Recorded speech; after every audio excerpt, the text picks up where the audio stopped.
अगला अपना क्वेश्चन जो है हम इस क्लास में पढ़ेंगे वो 12.1 के 5वें क्वेश्चन से हम शुरू कर रहे हैं।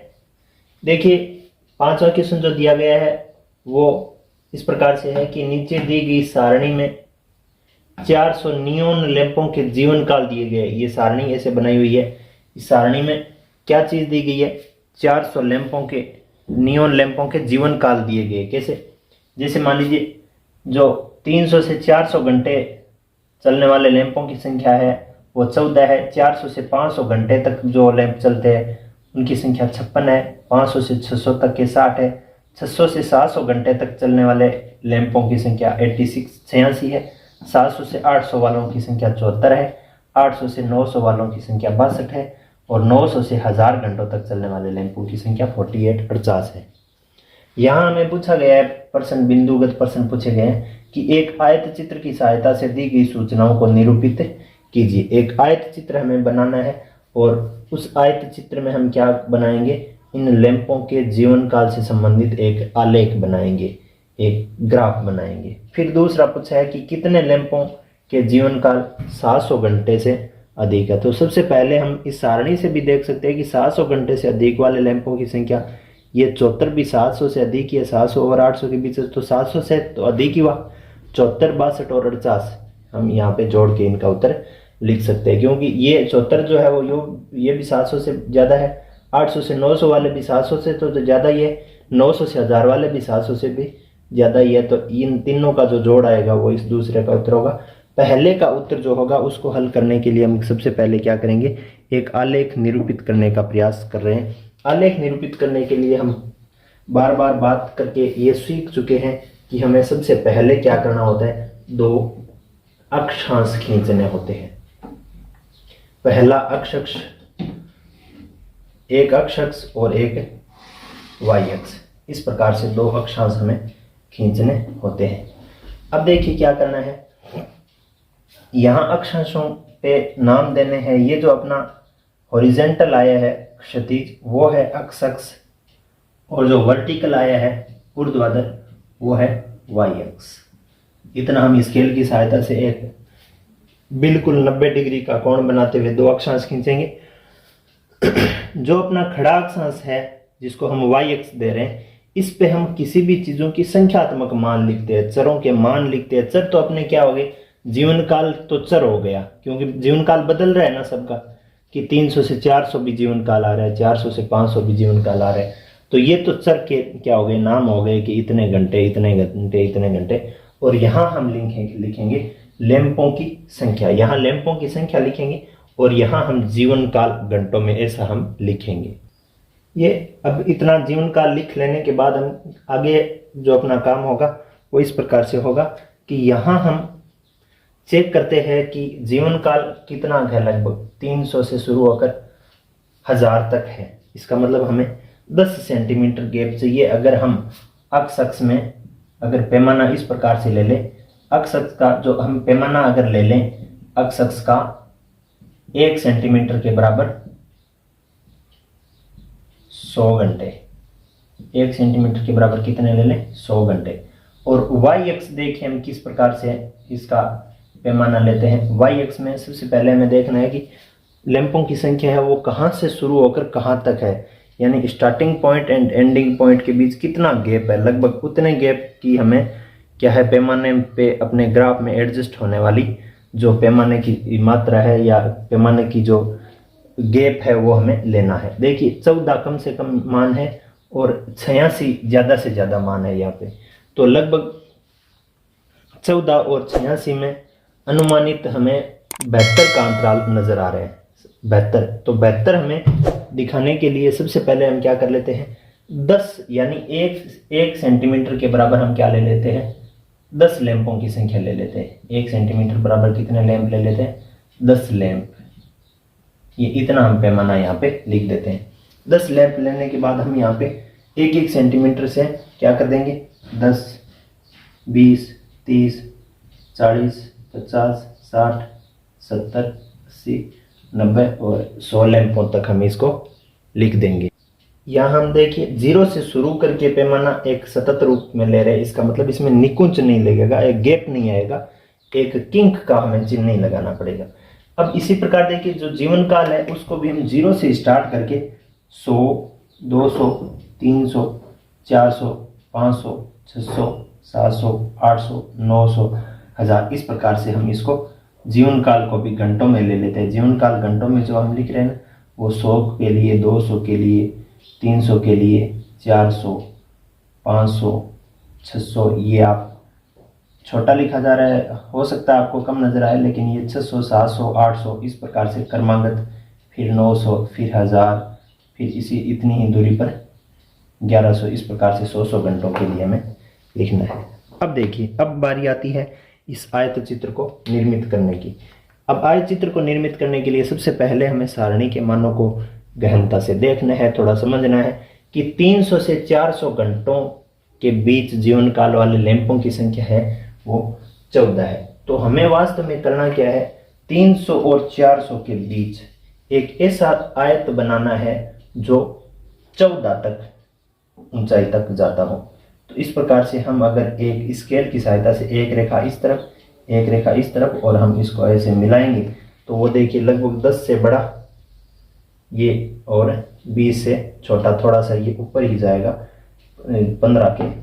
15 से थोड़ा सा नीचे, इस प्रकार से ये हमें पहला जो एक आयताकार दंड बनेगा वो ये बनेगा 14 के लिए।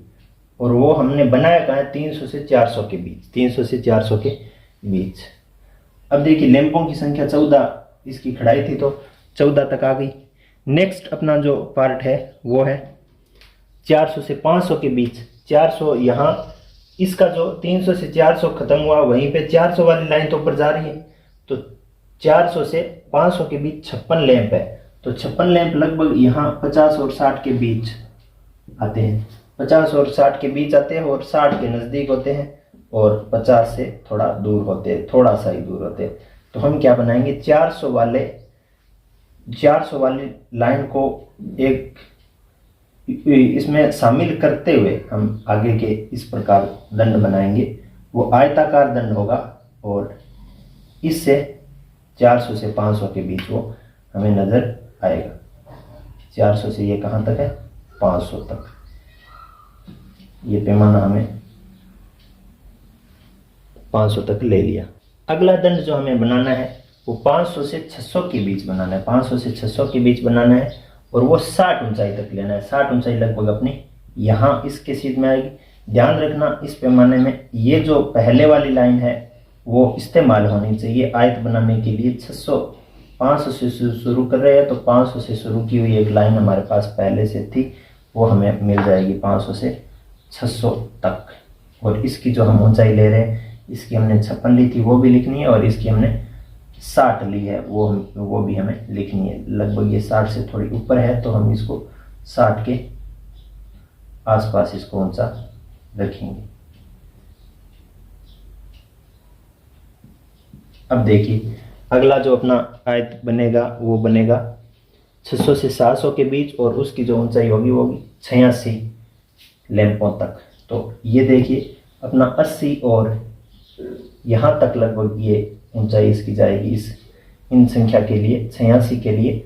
और वो संख्या 600 से 700 के बीच है, इसके लिए 600 वाली लाइन को हम साथ में लेते हुए 700 तक ऊपर हम 700 तक हम इस आयत को आगे बढ़ा देते हैं। और ये अपनी जो ऊंचाई है वो 86 है, इसलिए 86 लैंपों की ओर ये एक प्रकार से निर्देशित कर रहे हैं। नेक्स्ट हमें लेना है 700 से 800 के बीच और लैंपों की संख्या में लेनी है 74। कितनी संख्या लेनी है, 74। देखिए 70 से 80 के बीच 74 आता है और बीच से थोड़ा सा कम होता है। यहाँ हम 700 से 800 के बीच जो लैंपों की संख्या लेंगे वो लगभग हमें यहाँ पे मिलेगी। इतनी ऊंचाई तक हम अगर इस आयत को रखेंगे तो ये 700 से 800 के बीच की संख्या जो अपनी 74 है उस तक ये निर्देशित हो पाएगी। नेक्स्ट अपना अगला जो आयत चित्र बनेगा वो बनेगा, यहाँ में ये 700 के लिए नजर आया है, ये 800 के लिए है, फिर हम 800 से 900 के बीच में जो लैंपों की संख्या है वो है 62 के लिए हम यहाँ पे एक दंड बनाएंगे और वो दंड जो होगा वो 60 से थोड़ा सा बड़ा होगा और 70 से 8 कम और 60 से 2 ज़्यादा का एक हम दंड अगर बना लेते हैं तो वो कितने तक माना जाता है, 62 तक आ गया, क्योंकि इसमें 62 मान दिया गया है। नेक्स्ट अपना जो दंड बनेगा वो बनेगा 900 से 1000 के बीच, 900 से 1000 के बीच, और 900 से 1000 के बीच कितने ऊंचाई तक लेने, 48, 50 और 40 के बीच आता है, और 50 और 40, 50 के बहुत नज़दीक रहता है ये, और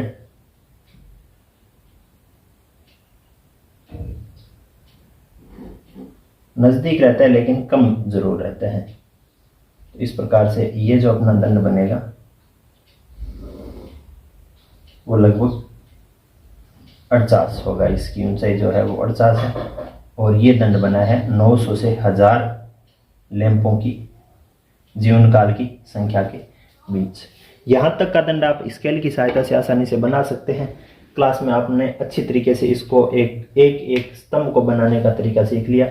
यहाँ अंतराल बिल्कुल नहीं छोड़ा जाता है आयत चित्र में, और ये एक ठोस आकृति जैसा नजर आता है। अगर हमें इनको आलेखी निरूपण करना होता है तो हम इनके मध्य बिंदुओं को, आयत चित्र के मध्य बिंदुओं को डॉटेड करते हुए अगर इनको जोड़ देते हैं तो आयत चित्र से ये अगर डॉट जोड़ने के बाद, आयत चित्र के मध्य बिंदुओं के डॉट जोड़ने के बाद जो ग्राफ बनता है उसको हम बारंबारता बहुभुज ग्राफ कहते हैं। ये अपना जो प्रोसेस था वो पहले प्रश्न का सॉल्यूशन था। पहले बिंदुगत प्रश्न को हमने हल कर लिया है। इसमें पूछा गया है कि आयत चित्र की सहायता से दी गई सूचनाओं को निरूपित कीजिए। तो ये हमने आयत चित्र निरूपित कर दिया। अब दूसरा जो प्रश्न पूछा गया है वो है कि कितने लैंपों के जीवन काल 700 से अधिक है। तो 700 से अधिक वाले लैंपों की संख्या यहाँ से आगे वाले हैं, कितने आ जाएंगे, 74 प्लस ये 62 प्लस अगला अपना है 48। तो इन सब को अगर हम जोड़ें, 74, 62 और 48 को अगर हम जोड़ें तो इसकी जो संख्यात्मक मान आता है वो आता है 184 लैंप। अतः हम इसको लिख सकते हैं ऐसा, ये अपना उत्तर हो गया कि 184 लैंपों का जीवन काल 700 घंटे से अधिक है। ये बात आपको जरूर समझ में आई होगी। समझ में आई है तो आप अपनी कॉपी में अभ्यास के तौर पर स्वयं कीजिए, ग्राफ पेपर पे ये आयत चित्र बनाइए और यहाँ इन आंकड़ों को देखते हुए इस दूसरे प्रश्न का उत्तर आप स्वयं खोज के दीजिए। यहाँ ज़्यादा इसमें कुछ है नहीं। आपको कुछ थोड़ा कम समझ में आया है तो क्लास को दोबारा देखिए, अन्यथा आप समझ गए हैं तो क्लास को यहीं रोक के आप इस बोर्ड से देख कर भी अपना ये होमवर्क कॉपी कर सकते हैं। अन्यथा आप स्वयं अपने सीखे हुए जो ज्ञान है उसका उपयोग करते हुए आप इस आयत चित्र को बनाइए और दूसरे इस प्रश्न का उत्तर दीजिए। नेक्स्ट हम आगे के प्रश्न की बात करेंगे, तब तक आप इस क्लास को रोककर अपना इस प्रश्न का उत्तर कॉपी में जरूर लिख लीजिए। अगला अपना क्वेश्चन नंबर 6 इस प्रकार से दिया गया, नीचे दी गई सारणी में प्राप्त किए गए अंकों के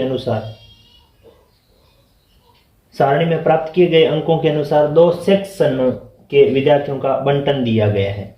मतलब ये जो क्वेश्चन, जो सारणियां बनाई गई है वो बुक्स में आपको कुछ अलग प्रकार से नजर आएगी और यहाँ पे हमने इसका थोड़ा परिवर्तित रूप बनाया है ताकि वो आप इस प्रकार से उस सारणी को देख सकेंगे। अलग अलग बंटन दिए गए इसमें, ये सारणी का रूप है। अब देखिए इसको हमने इस रूप में ऐसे बना लिया कि ए सेक्शन वाले 0 से 10 अंक प्राप्त करने वाले बच्चों की संख्या कितनी है, 3। ए सेक्शन में 10 से 20 वालों बच्चों की संख्या 9, 20 से 30 के बीच 17 और 30 से 40 के बीच 12, 40 से 50 के बीच 9। उसी प्रकार सेक्शन बी की अलग सारणी बना ली, उसमें तो सम्मिलित है, 0 से 10 के आगे 5 लिख दिया बी सेक्शन बना के। हमने 0 से 10 के आगे 5 बच्चे, 10 से 20 19 बच्चे, 20 से 30 15 बच्चों ने प्राप्त किया, 30 से 40 के बीच 10 बच्चे और 40 से 50 के बीच 1 बच्चा है। अब देखिए हमें क्या करना है इसमें, सबसे पहले जो बात काम करना है वो है दो बारंबारता बहुभुजों की सहायता से हमें इसका भी एक बहुभुज बनाना है, इसका भी एक बहुभुज बनाना है। दोनों सेक्शनों का बहुभुज की सहायता से एक ही आलेख पर दोनों सेक्शनों के विद्यार्थियों के प्राप्तांक निरूपित कीजिए। मतलब ये अपना ग्राफ का जो प्रारूप होता है वो हम सीख चुके हैं, इस प्रारूप को हमने पहले ही बना लिया है। इस प्रारूप में हमें क्या करना है, इस सेक्शन का और इस सेक्शन का दोनों का क्या बनाना है, बहुभुज आलेख निरूपित करना है। मतलब बारंबारता बहुभुज जिसको बोलते हैं, और उसको निरूपित करने के बाद दोनों बहुभुजों के अध्ययन करके दोनों सेक्शनों के निष्पादन की तुलना कीजिए। ये बनाने के लिए हम क्या करेंगे, इनकी दोनों बहुभुज बन जाएंगे तो हम इनकी तुलना करेंगे। देखिए बहुभुज बनाते हैं या ग्राफ बनाते हैं तो दो अक्षांश अवश्य रूप से खींचते हैं, वाई अक्ष और एक्स अक्ष पे वाई अक्ष पे बारंबारता हमने 2-2 के अंतराल से लिए, मतलब 1 सेंटीमीटर के बराबर कितना पैमाना माना है, 2 बारंबारता का। वाई अक्ष में देखिए 1 सेंटीमीटर के बराबर 5 का अंतराल हमने माना है। अब आप जब हम इनको ग्राफ में करेंगे, आप और हम एक ग्राफ के माध्यम से अगर हल करते हैं तो यहाँ हमें एक गहरी और कम गहरी लाइनें बीच बीच में नजर आती है। तो जो गहरी लाइनें होती है वो 1 सेंटीमीटर पे होती है, तो 1 सेंटीमीटर के बराबर हमने 5, फिर अगले सेंटीमीटर के बराबर 10, इन प्रत्येक सेंटीमीटर वाली लाइन के बीच मिलीमीटर वाली 10-10 लाइनें होती है। फिर 15, 20, 25 इस प्रकार से 5-5 अंकों का हमने क्या लिया, यहाँ पे अंतराल लिया है, यानी पैमाना लिया है। अब हमें क्या करना होता है, सबसे पहले जो ये सारणी दी गई है, इस सारणी में जो अंक दिए गए हैं वो अंक क्या दिए गए हैं, एक अंतराल से दिए गए, 0 और 10 के बीच।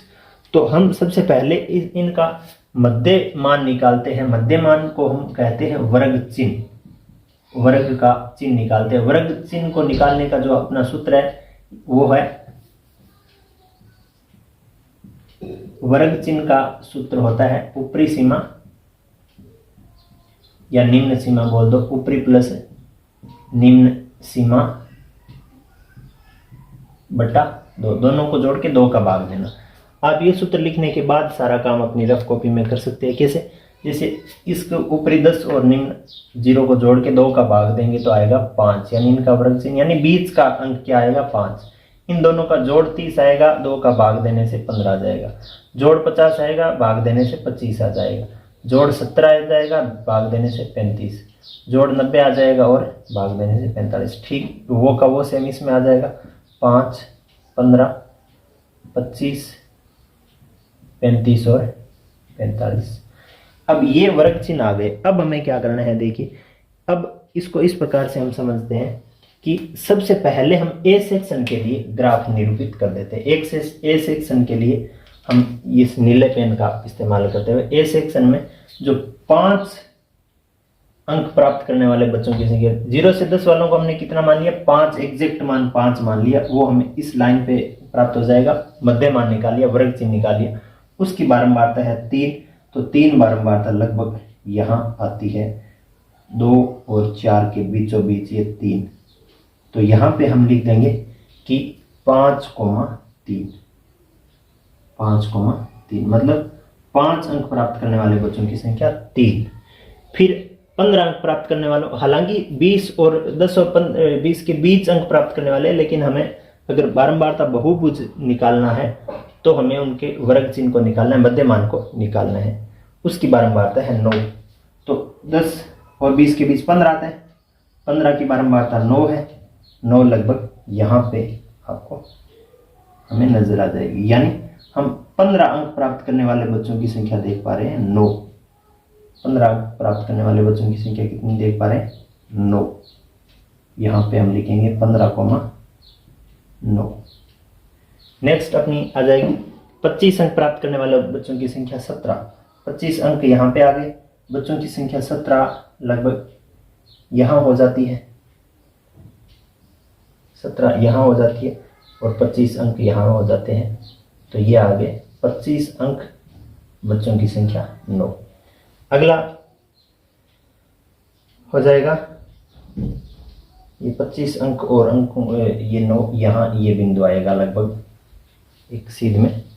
फिर 35 अंक प्राप्त करने वाले बच्चों की संख्या है 12, 35 अंक यहाँ पे है और 12 यहाँ आपको नज़र आ ही रहा होगा, तो ये हो जाएगा 35,12 का बिंदु, 35,12 का बिंदु। ठीक है, इसी प्रकार 45 अंक प्राप्त करने वाले बच्चों की संख्या 9 है, तो 9 यहाँ पे नज़र आएगी, ये 9 का ही है, और ये 45 पे हम लगाएंगे, इसको हम लिखेंगे 45,9। स्केल की सहायता से हम सब बिंदुओं को पहले नाम दे देते हैं, इसको हम बी नाम देते हैं, ये सी नाम देते हैं, इसको डी, ध्यान रखना क्रमांक देना है ई, और ये एफ बिंदु हो गया। अपने पास जो उपलब्ध स्केल है उसकी सहायता से इसको हम मिलाने का प्रयास करते हैं।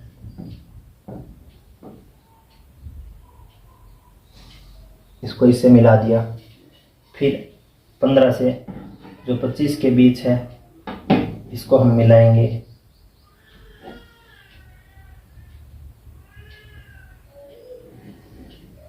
ठीक है। फिर 25 से 35 वाले बिंदु को हम मिलाते हैं, फिर इस 35 से 45 वाले बिंदु को हम मिलाते हैं। हालांकि ये पॉलीगन जो है वो बंद नहीं हुआ, तो बंद नहीं हुआ इसके लिए सबसे इंपॉर्टेंट बात यहीं से निकल के आती है। इसको बंद करने के लिए जो अपना पहला वर्ग अंतराल है 0 से 10, उससे पहले के वर्ग अंतराल को आप 0 फ्रीक्वेंसी मान लो। 0 से -10 के बीच मान लीजिए 0 बारंबारता वाला कोई 0 अंक प्राप्त करने, ऐसे यानी बच्चे थे जिनका मान, बच्चों की संख्या 0 थी, अंक तो 0 से -10 अंक प्राप्त करने वाले बच्चों की संख्या 0 थी, तो उनका वर्ग अंतराल आ जाएगा 5 माइनस का, और इस -5 को यहाँ से हम मिलाएंगे, तो ये जो बारंबारता बहुभुज है ये क्या हो जाएगा, बंद हो जाएगा। यानी जहाँ पे बारंबारता बहुभुज की निम्न सीमा होती है उसे एक पहले वाले को शून्य मानना होता है, एक बाद वाले को शून्य मानना होता है। जैसे हमने 40-50 के बीच के बच्चों की संख्या तो 9 दी गई है, लेकिन ये बंद नहीं हुआ, इसके लिए हम क्या करेंगे, 50 से 60 के बीच के बच्चों की संख्या हम 0 मान लेंगे, उसका हम वर्ग चिन्ह निकालेंगे, तो कितना आ जाएगा, 55 आ जाएगा। बच्चों की संख्या 0 है तो यहाँ पे हम लिख देंगे 55,0। इसी प्रकार हम यहाँ पे ए के लिए भी लिखेंगे -5,0, और इसको हम यहाँ से मिला देंगे। मिलाने से क्या हो जाएगा, जो बहुभुज बनेगा वो एक बंद बहुभुज हमें नजर आएगा।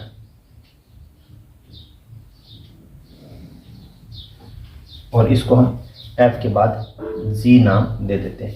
ठीक इसी प्रकार अब हमें बी बिंदु के बी सेक्शन के लिए करना है। ध्यान दीजिए, बी सेक्शन के लिए हमें किस प्रकार से करना है कि 5 अंक प्राप्त करने वाले बच्चे, यानी अंकों की संख्या 0 से 10 के बीच की हमने 5 मान ली, 5 अंक प्राप्त करने वाले बच्चों की संख्या 5 है, तो 5 अंक प्राप्त करने वाले बच्चों की संख्या 5 हम यहाँ पे लिखेंगे 5,5, और इसको नाम हम दे देते हैं छोटी ABCD का ए दे देते हैं, या फिर G के बाद H दे देते हैं। H यहाँ आएगा लास्ट में I। फिर देखिए अगला 15 अंक प्राप्त करने वाले बच्चों की संख्या 19 है। 19 यहाँ से अगर हम देखें तो 19 लगभग हमें यहाँ नजर आएगा, तो 15 अंक प्राप्त करने वाले बच्चों की संख्या 19, ये हो गया J बिंदु।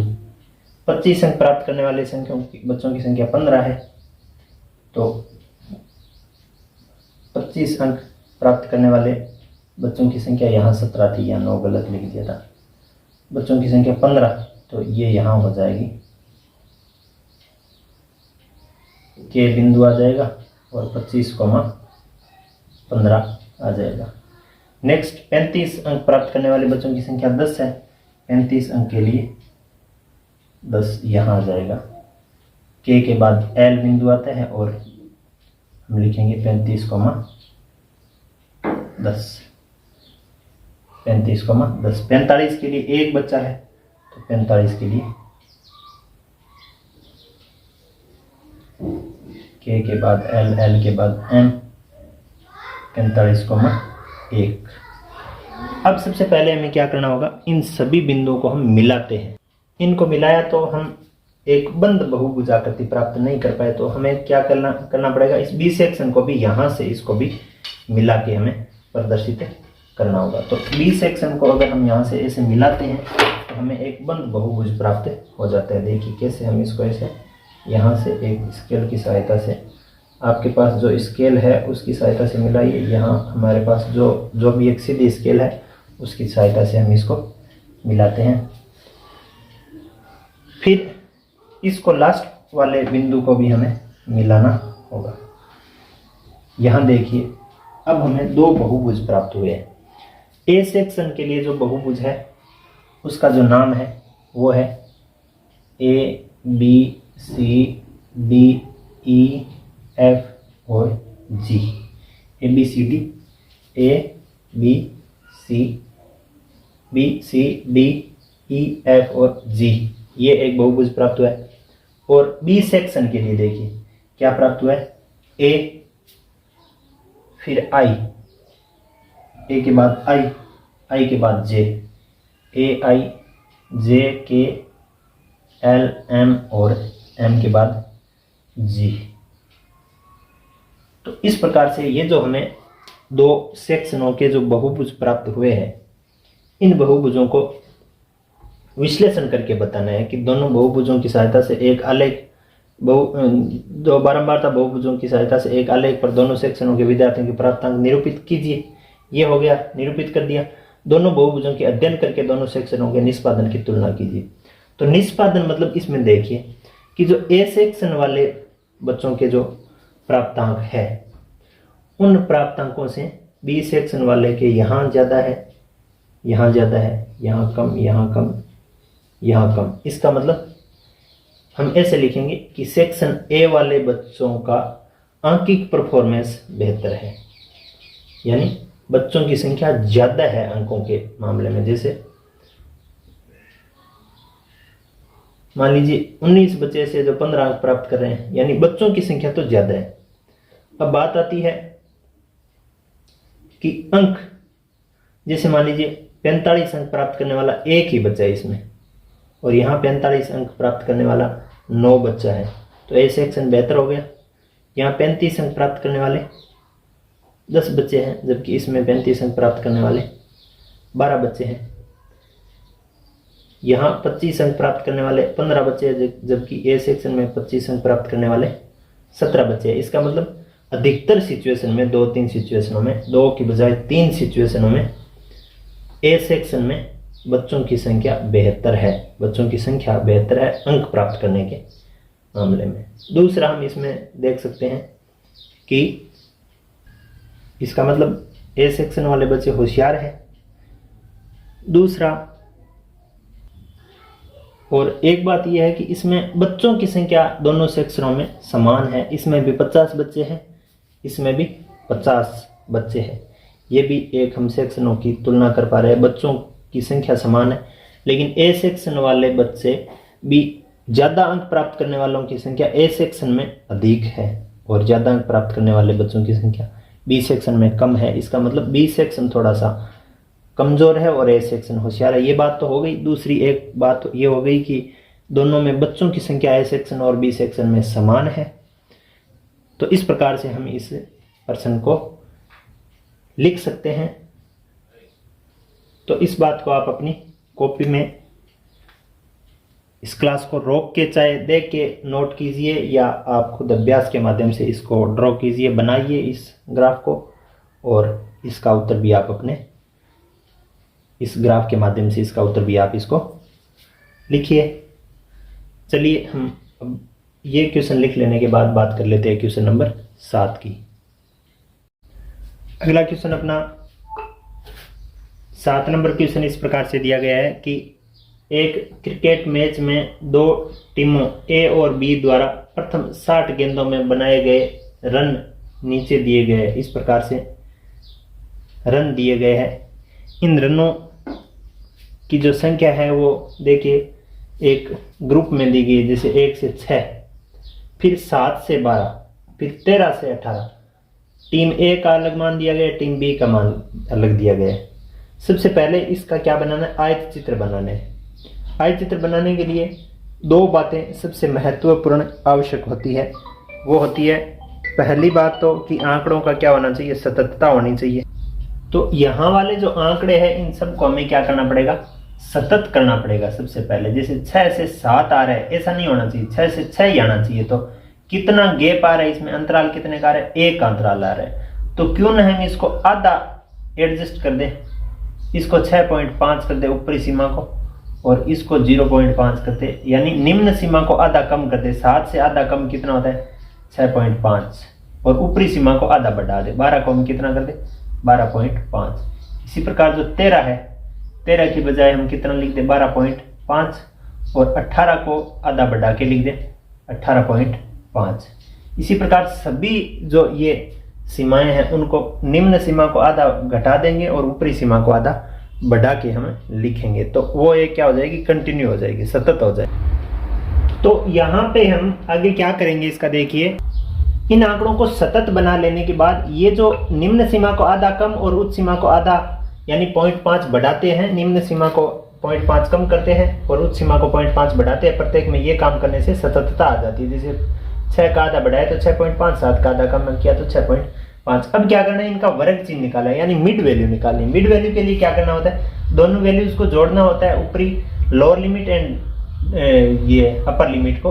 तो 0.5 प्लस 6.5 ऐड होगा और 2 से ये डिवाइड होने वाला है, तो 7.5 इसका ऐड आएगा और 2 से डिवाइड होने के बाद ये कितना आ जाएगा, ये 7 इसका ऐड आएगा और ये 3.5 इसका मिड वैल्यू आ जाएगी। तो यहाँ इसकी जो वर्ग चिन्ह जो आएगा वो आएगा 3.5। इसी प्रकार इसका जब आएगा तो ये 9.5 आएगा। देखिए 6 के अंतराल से ये वर्ग है और 6 के अंतराल से भी ये वर्ग चिन्ह आ जाएंगे। तो इसके बाद आगे आएगा 15.5, फिर आ जाएगा 21.5, इन दोनों का आ जाएगा 27.5, इनका आ जाएगा 33.5, इनका 39.5 आ जाएगा और इनका आ जाएगा 45.5, इनका 51.5 और इनकी जो वैल्यू आ जाएगी वो आ जाएगी 57.5। इस प्रकार से आप ये जो वर्ग चिन्ह निकालोगे, ये रफ कॉपी में आप इसका काम कर सकते हो।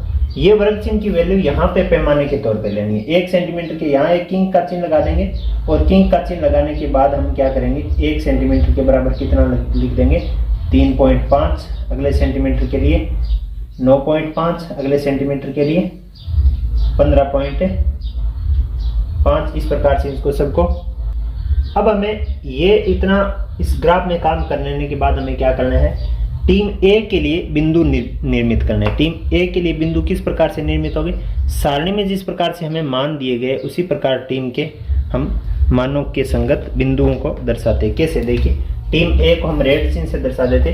3.5 जो है वो उसकी रनों की संख्या कितनी है, 2, तो यहाँ पे हो गया ये 3.5.2।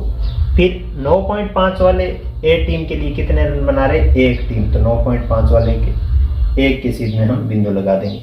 फिर 15.5 वाले 8 रन, तो यहाँ से 8 रन लगभग यहाँ आ जाएगा ये बिंदु। अगला बिंदु 21.5 से 9 रन, 21.5 ये है और 9 रन यहाँ है, तो लगभग ये बिंदु यहाँ आ जाएगा। अगला आएगा, इन बिंदुओं को हमने इनके संगत मानों के सापेक्ष हमने मिला दिया। अब हम सबको क्या करेंगे, एक दूसरे से कनेक्ट करेंगे इनको। कैसे, देखिए स्केल की सहायता से हम इनको जोड़ देते हैं। इस प्रकार से इन बिंदुओं को कनेक्ट करने के बाद भी अपना पॉलीगन है वो इस पेपर के ये पर्सन के हिसाब से तो हो गया, लेकिन ये क्लोज्ड नहीं हुआ, बंद नहीं हुआ। इसको क्लोज्ड करने के लिए हमें क्या करना पड़ेगा, ये जो अपनी सीमा है इससे जिस प्रकार से बढ़ोतरी हो, इससे एक कम यानी निम्न सीमा से एक कम वर्ग वाली और इसको एक बढ़ाते हुए हम अगर इसकी संख्या लिखें तो 3.5 से यहाँ अगर इससे कम 6 करें, 3.5 में से 6 कम करते हैं माइनस के 6.0, तो आते हैं माइनस के 2.5। तो माइनस के 2.5 हमें यहाँ पे लगभग 2.5 माइनस के 2.5 यहाँ लेने हैं और इसको यहाँ से कनेक्ट करना है। तो ये अपना बिंदु हम ए मानेंगे, इसको B C D E F G H I J K. फिर एल बिंदु कहाँ से लेंगे, इसको 6 बढ़ाएंगे, 6 बढ़ाने से कितना आ जाएगा, अपना आ जाएगा 63.5। तो 63.5 पे के बाद एल बिंदु हम यहाँ पे लेके इसको क्लोज करेंगे। फिर इसी प्रकार बी टीम के लिए हम एक अलग पेन से इनके बिंदुओं को निरूपित करते हैं। कैसे बिंदुओं को निरूपित करेंगे, जैसे मान लीजिए 3.5 के लिए बिंदु कितना है, 3.5 के लिए रन कितने हैं 5, तो यहाँ पे ये बिंदु आ जाएगा 5। फिर क्या हो जाएगा 9.5, 9.5 के लिए रन कितने 6, तो 9.5 की सीध में रन आ जाएंगे 6। इसी प्रकार हम सभी बिंदुओं को दर्शा देंगे। जिस प्रकार से हमने ए टीम के लिए यहाँ पे जैसे 3.5 वर्ग चिन्ह के लिए 2 बारंबारता दर्शाई थी, उसी प्रकार 3.5 पर बी टीम के लिए हम 5 बारंबारता दर्शाई। बी टीम के लिए 9.5 वर्ग चिन्ह पे 6 बारंबारता दर्शानी होगी, यहाँ 6 बारंबारता दर्शा दी। फिर यानी रनों की संख्या 6 दर्शा दी। इसी प्रकार जैसे इस वर्ग चिन्ह के लिए 2 बारंबारता दर्शा दी गई है, यहाँ पे इस 21.5 के लिए हमें 10 बारंबारता दर्शानी है, ये दर्शा दी गई। इस प्रकार से इन सभी बारंबारताओं यानी रनों की संख्या को यहाँ पे हम जैसे ए टीम के लिए बनाया था, उसी प्रकार बी टीम के लिए भी हम यहाँ पे जो है बिंदुओं को निर्देशित करके उनको मिला देते हैं। ये सभी डॉटेड जो अपनी लाइनें हैं, ये जो सभी जो बिंदु आए हैं निर्देशित बिंदु, जैसे बी टीम के लिए 5 रन वाले, 6 रन वाले, 2 रन, 10, 5, 6, 3, 4, 8, 10, इन बिंदुओं को हमने ये एक दूसरे से मिला के ये दूसरा बारंबारता बहुभुज हम बनाने का प्रयास कर रहे हैं। लेकिन ये अभी तक बारंबारता बहुभुज नहीं बना है। बारंबारता बहुभुज कब बनेगा, इससे पहले वाला वर्ग अंतराल, इससे पहले वाले वर्ग अंतराल से जब हम शून्य मान तक मिला देंगे, जैसे ए बिंदु से इसको अगर मिला देते हैं, तब जाकर ये क्या बनेगा, बारंबारता बहुभुज, यहाँ से बंद बारंबारता बहुभुज बनेगा।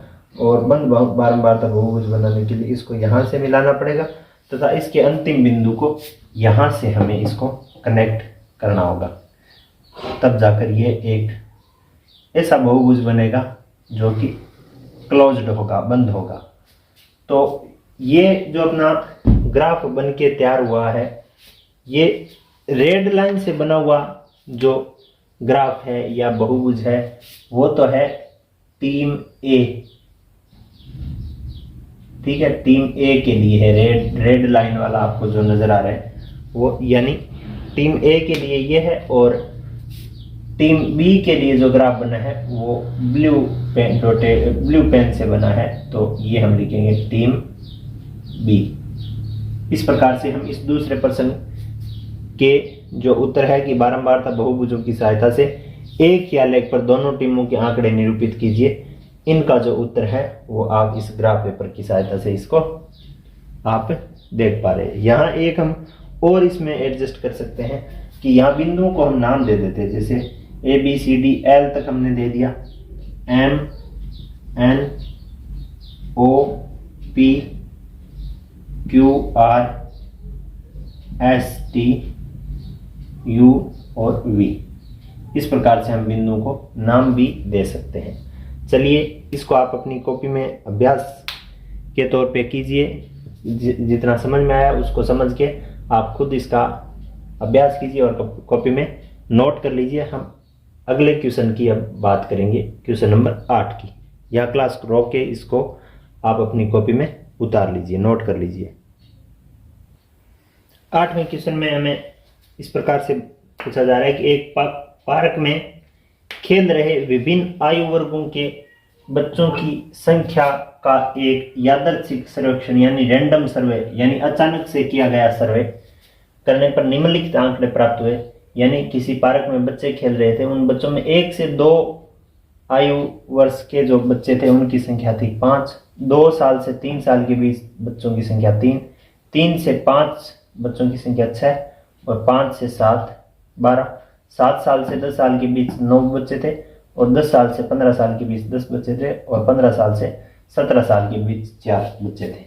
ऊपर दिए गए आंकड़ों को निरूपित करने वाला आयत चित्र खींचिए। आयत चित्र खींचने के लिए हमें सबसे पहले ग्राफ का प्रारंभिक प्रारूप जिस प्रकार से बनाना होता है वो हमने यहाँ पे बना रखा है।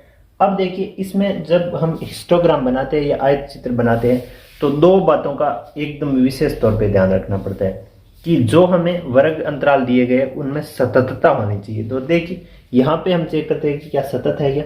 2 के बाद 2 आ रहा है, 3 के बाद 3 से, 5 के बाद 5 से, 7 के बाद 7 से, 10 के बाद 10 से, 15 के बाद 15 से, ये सतत है।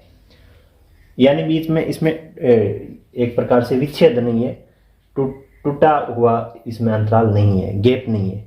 दूसरा हमें चेक करना पड़ता है कि जो अंतराल लिया गया है वो नियमित अंतराल है क्या, सतत अंतराल है क्या। मतलब एक पहले एज गैप और दूसरे गैप में समानता कितनी है वो हमें बतानी होती है।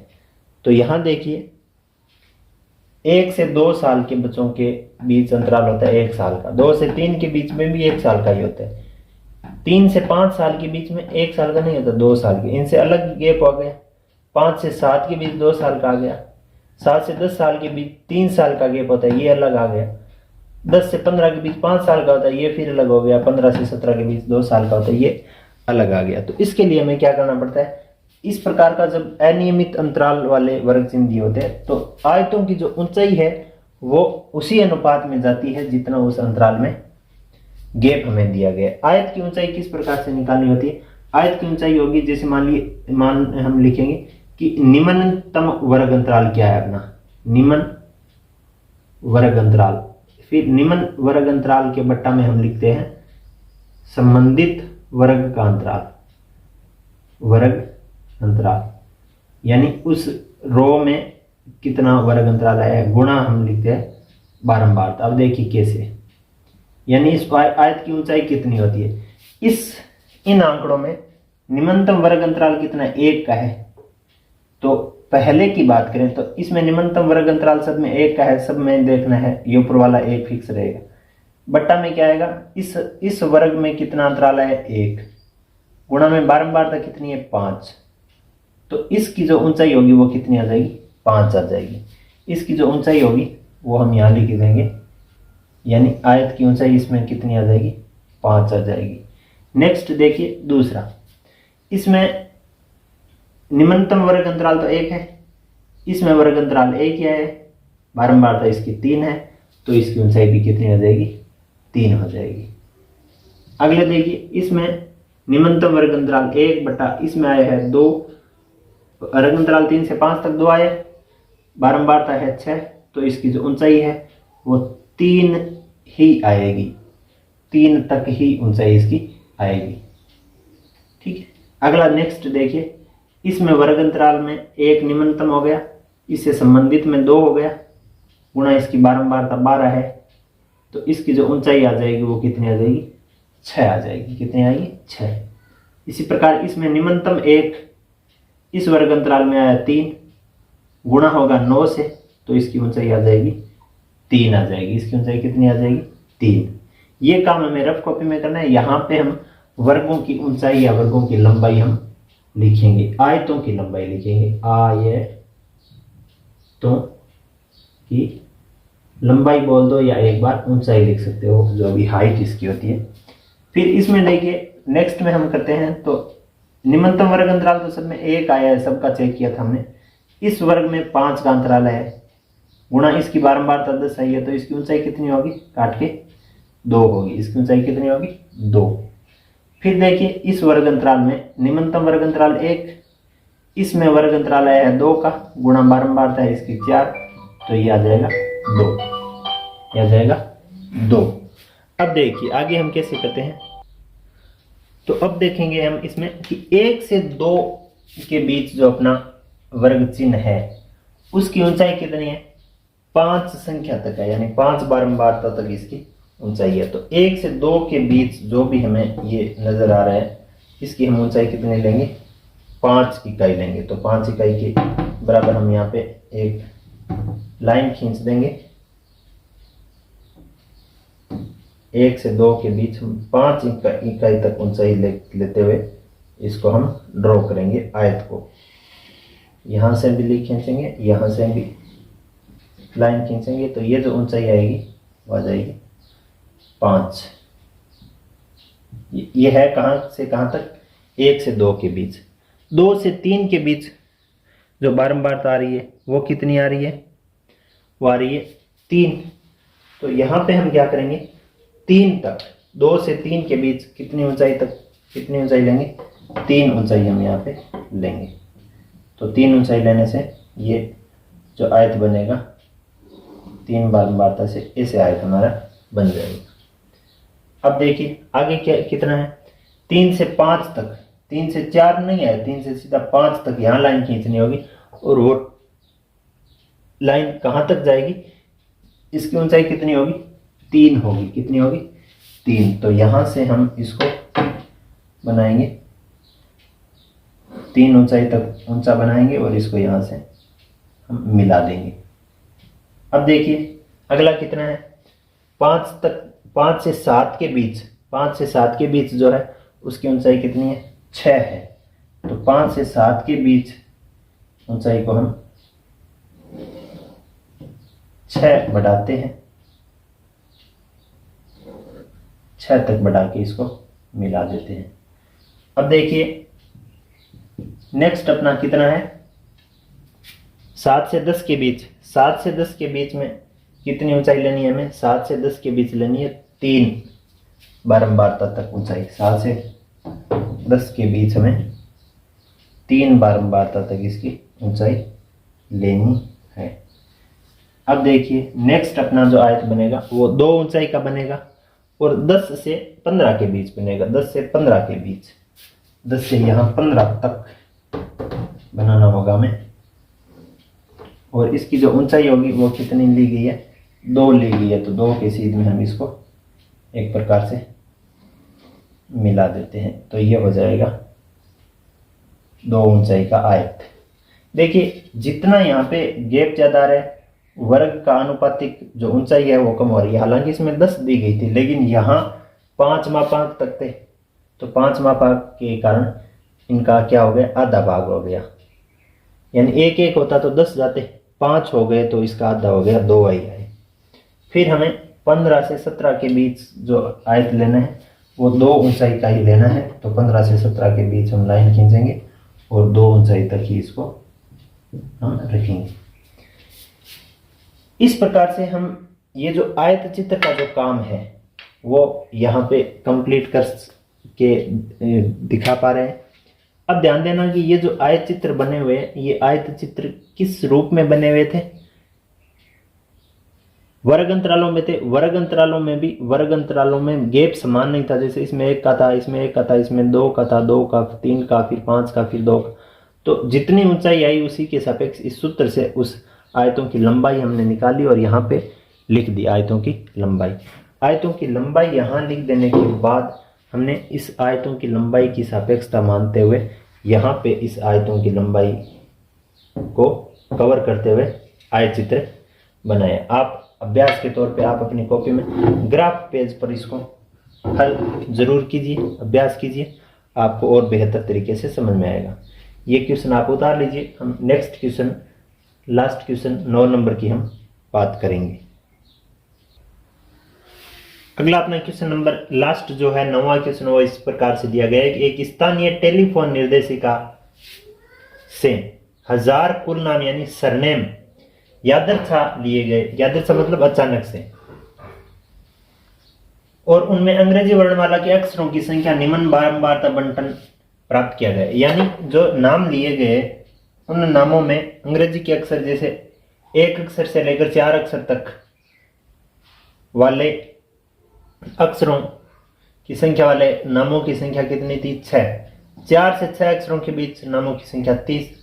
6 अक्षर से लेकर 8 अक्षर तक ऐसे नाम 44 थे और 8 अक्षर से 12 अक्षर तक 16 नाम थे। 12 अक्षर से 20 अक्षर तक 4 नाम थे। यहां आप देखिए क्या करना होगा हमें, यहां जो अक्षरों की संख्या है वो एकदम सीमित नहीं है। जैसे 1 से 4 आ गई, फिर 4 से 6 आ गई। 1 से 4 के बीच में कितने का अंतराल छोड़ा था, 3 का। 1 से 4 के बीच 3 का। यहाँ 4 से 6 आ गए, फिर 2 का, 2 यहाँ 2 का, यहाँ 4 का, यहाँ 8 का। यहाँ अंतराल जो है वो नियमित रूप से नहीं आ रहे। तो इसके लिए हमें क्या करना होगा, अंतरालों को क्या करना होगा, नियमित न करते हुए अपने जो इन अंतरालों से संबंधित बनने वाले जो आयत होंगे उन आयतों की लंबाइयों को हम एक अनुपातिक तौर पे बांटने का प्रयास करेंगे। आयतों की ऊंचाइयों को देखिए, यहां प्रश्न पूछा गया है कि दी गई सूचनाओं को निरूपित करने वाला एक आयत चित्र बनाइए। आयत चित्र बनाने वह वर्ग अंतराल बताइए जिसमें अधिकतम संख्या में कुल नाम है। तो वो तो वर्ग अंतराल यहाँ पे ही हमें नजर आ रहा है, 6 से 8 वाले वर्ग अंतराल में अधिकतम कुल नाम है 44। तो इस सारणी से ही पता चल रहा है इसका उत्तर तो 6 से 8 होगा। ठीक, अब हमें क्या करना है, वर्ग अंतराल बनाना है। पहले बिंदुगत प्रश्न का उत्तर हमें एक विशेष रूप से देना है। देखिए, आयतों की जो लंबाई है वो आंकड़े सतत न होने के कारण, मतलब गैप समान न होने के कारण आयतों की ऊंचाइयों को हमें प्रत्येक वर्ग अंतराल के लिए अलग अलग लिखना होगा। कैसे, निम्नतम वर्ग अंतराल, संबंधित वर्ग अंतराल इंटू बारंबारता। जैसे इन सब में निम्नतम वर्ग अंतराल कितना है, इसमें 3 का, 2 का, 2 का, 4 का, 8 का, तो 2 का सबसे निम्नतम वर्ग अंतराल है। इसमें वर्ग अंतराल कितने का है, 3 का, इंटू बारंबारता इसकी 6 है। तो इसकी जो ऊंचाई होगी वो कितनी हो जाएगी, 4। इसकी ऊंचाई कितनी हो जाएगी, 4 हो जाएगी। अब आगे देखिए, इसमें वर्ग अंतराल में कितने नाम आए हैं, निम्नतम वर्ग अंतराल 2, इसमें वर्ग अंतराल भी 2 गुणा 30, ये 2 से 2 कट जाएगा, आएगा 30। तो इसकी ऊंचाई हो जाएगी 30। अब देखिए, इसकी निम्नतम वर्ग अंतराल तो सब में 2 होता है, इस वर्ग का अंतराल 2 है, इंटू इसका 44, 2 से 2 कट गया, इसकी ऊंचाई जाएगी 44। नेक्स्ट अपना देखिए 8 से 12, इसमें निम्नतम वर्ग अंतराल तो 2 है ही, इसमें वर्ग अंतराल 4 का है, इंटू बारंबारता इसकी 16 है, तो ये कट जाएगा 4 बराबर इसकी ऊंचाई आ जाएगी 8। ऊंचाई कितनी आ जाएगी, 8। इसी प्रकार इसमें अगर बात करें, निम्नतम वर्ग अंतराल 2 है, इसमें वर्ग अंतराल 8 का है, इंटू ये गुणा होगा 4 से, तो इसकी ऊंचाई कितनी हो जाएगी, ये 2 बार कटेगा, 2 से ये कितनी बार कटेगा, ऊंचाई आ जाएगी इसकी 1। ये अपना रफ कॉपी का काम था, तो इसको हमें यहाँ से एक बार इरेज कर देते हैं, यहाँ से मिटा देते हैं। अब हमें क्या करना है, इन वर्ग अंतरालों को इस ग्राफ पेपर पे हमें दर्शाना है। ग्राफ पेपर पे कैसे दर्शाएंगे, देखिए यहाँ हमने कुल नामों की संख्या ले ली है 5-5 के अंतराल से। 1 सेंटीमीटर के बराबर कितना माना, 5 अक्ष y अक्ष पे, और यहाँ हमने वर्णमालों का अक्षर ले लिया, और वर्णमालों का अक्षर हमने 1 सेंटीमीटर के बराबर कितने अक्षरों को माने, 2 को। अब देखिए 1 से 4 के बीच, 1 से 4 के बीच यहाँ हमें 2 लिया है, तो 1 कहाँ आएगा, लगभग यहाँ आएगा, इन दोनों के बीच 2 का है, तो 1 से 4 के बीच जो आयत बनाएंगे हम, उसकी ऊंचाई हमें लेनी होगी 4। तो 4 ऊंचाई लगभग 5 से थोड़ी कम होती है, ये इतनी 1 से 4 के बीच की ऊंचाई इतनी हम यहाँ पे बनाएंगे और इनको मिला देंगे। ये 4 ऊंचाई का आयत बनाया हमने। नेक्स्ट अपना 4 से 6 के बीच जो आयत बनाना है वो 30 ऊंचाई का बनाना है। तो 30 ऊंचाई का 4 से 6 के बीच 30 ऊंचाई यहाँ तक आएगी, और 4 से 6 के बीच अगर हम बनाएंगे तो इसको इस प्रकार हमें निरूपित करना होगा। 4 से 6 के बीच आया और ये 30 ऊंचाई तक है।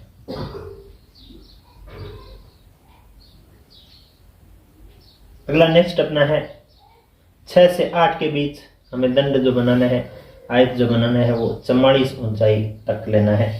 तो 6 से 8 देखिए 45 से थोड़ा सा कम हम इसका चित्र निर्मित करेंगे, आयत निर्मित करेंगे। अब अगला देखिए, ये जो आया है ये 44 तक आया है, यहाँ 45 से थोड़ा नीचे हमें रखना है, तो 45 से थोड़ा हमने नीचे रख दिया। अगला हमें लेना है 8 से 12 के बीच 8 ऊंचाई का आयत बनाना है। 8 से 12 के बीच 8 ऊंचाई का आयत लगभग मान लीजिए कि यहाँ 10 से छोटा रहेगा, तो लगभग ये यहाँ तक जो है वो आयत में निर्मित करना पड़ेगा। अगला देखिए, अगला है 12 से 20 के बीच। 12 से 20 यहाँ तक है और इसकी ऊंचाई हमें कितनी लेनी है? 1 लेनी है, मात्र 1। यहाँ 1 सेंटीमीटर के बराबर 5 है, तो यहाँ 1 ऊंचाई का छोटा सा ऐसे बहुत कम ऊंचाई का हमें क्या बनाना है? एक आयत बनाना है और इस प्रकार से हम इसको लिखेंगे 1 ऊंचाई का आयत। अब देखिए, जो ये हमने वर्ग अंतराल वाला पार्ट को हमने आयतों की ऊंचाई की सापेक्षता के लिए ये सूत्र निकाला था, उन सूत्र के माध्यम से हमने इन आयतों की ऊंचाइयों को मानते हुए हमने इसका जो आलेख निरूपण है वो यहाँ हमने किया है। आप इसे अपनी कॉपी में नोट कीजिए। इस प्रकार से हमने इस प्रश्नावली को पढ़ लिया है, जो कि अपनी कक्षा 9 की गणित विषय की एनसीईआरटी द्वारा जारी किए गए नए सिलेबस 2023-24 की अंतिम प्रश्नावली थी। आपने इस क्लास को पूरा देखा, पीछे के वीडियोस को भी आपने देखा, पूरी क्लासों का आपने आनंद उठाया और कुछ सीखा, तो आपका बहुत बहुत धन्यवाद। क्लास पे जुड़े रहने के लिए आपका बहुत बहुत शुक्रिया। इसी प्रकार आगे की क्लासों को देखने के लिए हमारे चैनल को सब्सक्राइब करके रखिए, बेल आइकन प्रेस करके रखिए, ताकि जब भी कोई नया वीडियो, नई क्लास अपलोड होती है तो आप तक नोटिफिकेशन पहुंच जाए। ये क्लास आपको कैसी लगी, फीडबैक के तौर पे कमेंट ज़रूर कीजिए, अपने दोस्तों के साथ शेयर कीजिए। Thank you, thanks for watching, thanks you.